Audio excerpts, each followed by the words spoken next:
abrir mi pecho para saber qué cosa tiene mi humilde corazón.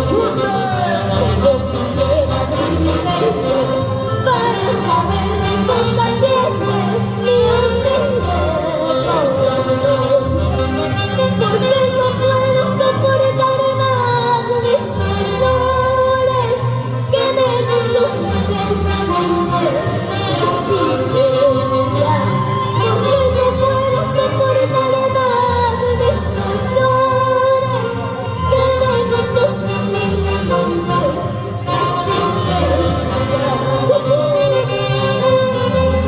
existencia. Ay, ay, ay.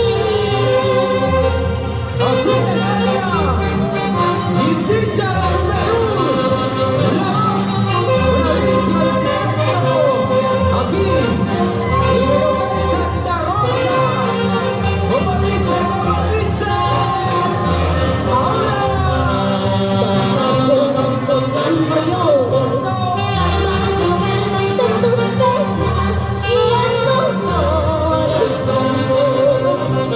Nuestro corazón ya no sufras, calmando tus penas y ya no sufras tanto. Olvida el desamor voluble y traicionero que tanto daño te ha causado. Olvídate ese amor voluble y traicionero que tanto daño te ha causado.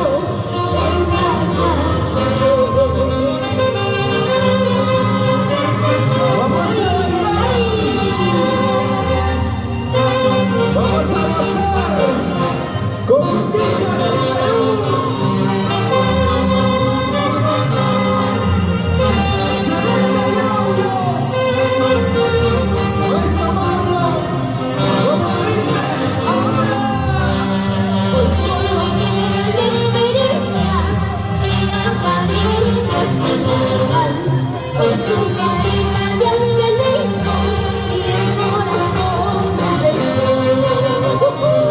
Hoy solo queda la experiencia que apariencia señalan con su carita de angelito y el corazón de fuego.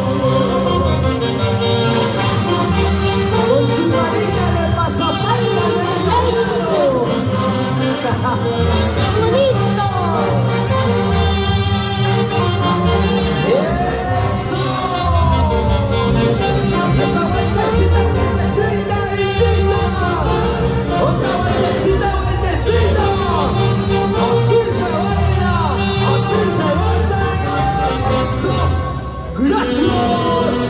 Inticha del Perú, la voz prodigio del sector. Fuertes los aplausos, damas y caballeros, señoras y señores, qué bonito. Inticha del Perú, la voz prodigio del canto, qué bonito. Gracias de corazón, gracias.